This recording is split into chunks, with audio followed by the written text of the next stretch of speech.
¿Qué tal amigos? Continuamos hoy esta serie de los 100 patrones que hay que saber y os traemos un patrón que creo que os puede ayudar mucho a enriquecer vuestro juego posicional.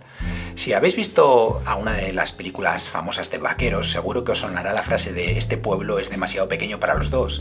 Y de esto trata bastante nuestro patrón de hoy. Y es que, como vamos a ver, una casilla es demasiado pequeña para dos piezas.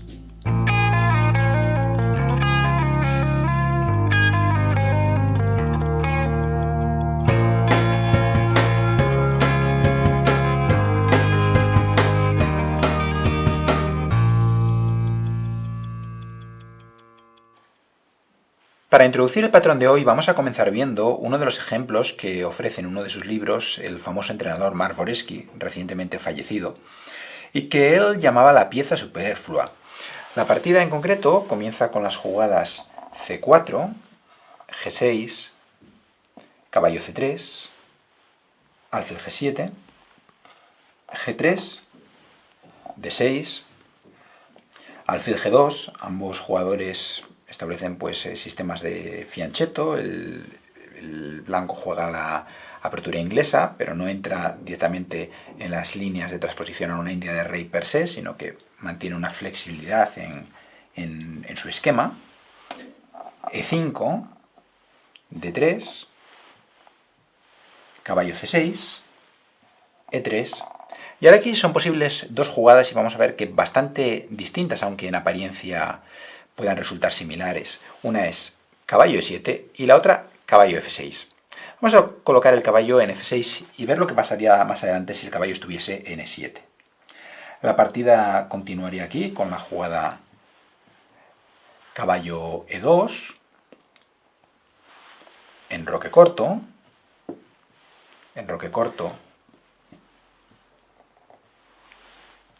alfil E6, caballo D5 y dama D7, preparando el famoso cambio del alfil de las casillas blancas en H3 apoyado por la dama.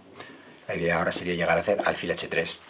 Y ahora aquí el blanco tiene dos ideas. Una de ellas es jugar torre B1, una jugada que puede parecer un tanto misteriosa, pero que en realidad lo que busca es apoyar el avance del peón de caballo hacia B5 para ir ganando espacio en el flanco de dama y desalojar el caballo de la casilla C6.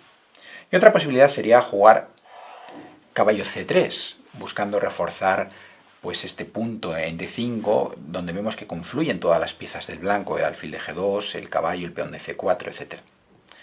Si torre B1, aquí, sorprendentemente, aunque el peón de C7 parece que está en el aire por este caballo de D5, se puede realizar el cambio de los alfiles en H3, porque después de alfil por H3, dama por H3 y caballo por C7, las negras tendrían la respuesta caballo G4 y vemos que el blanco ahora no puede defender el punto H2 y por tanto estaría perdido aquí.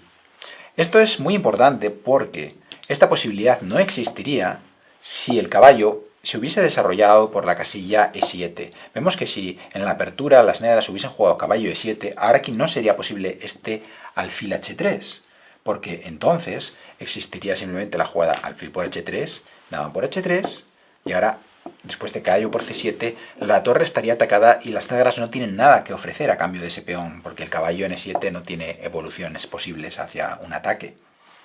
Por lo tanto, esta sutil diferencia es muy importante a la hora de llevar a cabo este cambio de los alfiles de casillas blancas. Con el caballo en F6, el negro puede encontrarse con que el blanco intente otra cosa, no este torre B1 que acabamos de ver, sino este otro caballo C3 al que hacíamos referencia antes. Y ahora ojo, porque aunque pueda parecer lo mismo, alfil H3 ya no es una buena jugada. ¿Por qué esto es así? Porque ahora existiría la jugada caballo por F6, una intermedia muy importante con jaque, que ahora, después de alfil por F6, permite a las blancas jugar caballo D5. El otro caballo ocupa la posición que antes su hermano había ocupado en D5 y ahora vemos que las negras tienen que tomar una decisión. Si mantienen el alfil en la misma diagonal, en G7, perderían el peón de C7 después de alfil por H3, dama por H3 y caballo por C7.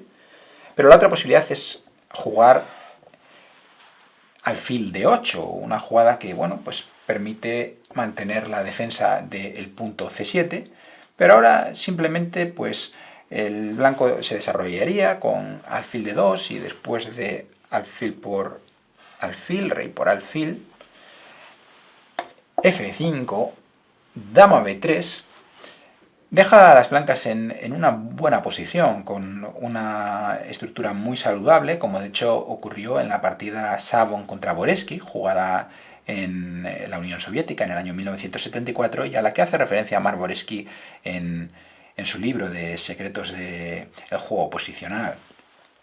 Por lo tanto, ante una jugada como caballo C3, las negras deberían buscar algo mejor que llevar a cabo esta maniobra del cambio de los alfiles, lo que habilitaría esta variante que acabamos de ver de las blancas. El alfil está en D2 en esta posición. Por lo tanto, mi pregunta es, ¿qué haríais aquí con las negras?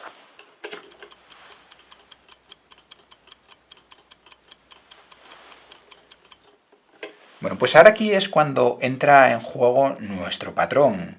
El patrón de hoy que vamos a ver ahora aquí aparecer en el tablero inmediatamente, porque en realidad esta jugada caballo C3 tiene un inconveniente, y es que todo funciona muy bien si efectivamente pues las negras juegan alfil H3 y permiten el cambio y que el otro caballo entre en D5, pero si por alguna razón las negras no permitiesen este cambio del caballo y dejar entrar otro caballo, vemos que los dos caballos se están peleando por una misma casilla. Este caballo quiere que este otro se cambie y luego poder ocupar la casilla de 5.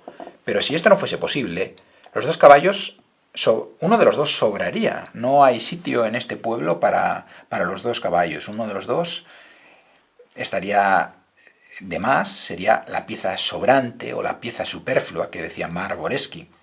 Así que la jugada aquí del negro, la mejor jugada, es sin duda caballo E8.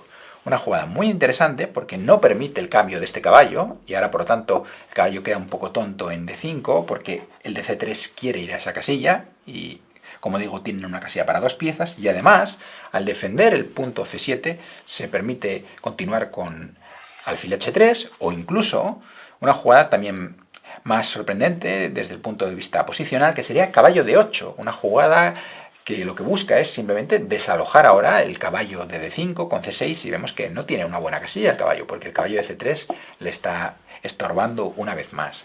Así que este es el primer ejemplo que vamos a ver, pero que creo que refleja perfectamente la idea que hay detrás de este patrón de la pieza sobrante, de esta pieza superflua, porque no hay sitio en este pueblo para los dos caballos, uno de los dos sobra, como se decía en las películas de vaqueros.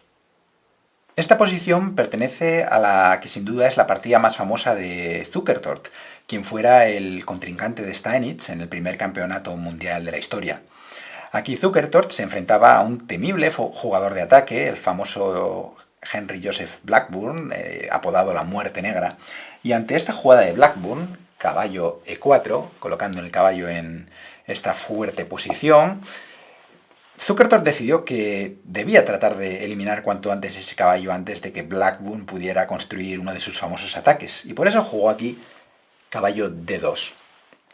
Blackburn, a su vez, respondió con caballo de F6, buscando mantener siempre un caballo en E4, después de caballo por E4, caballo por E4. Pero mi pregunta es, ¿qué haréis ahora aquí con las blancas?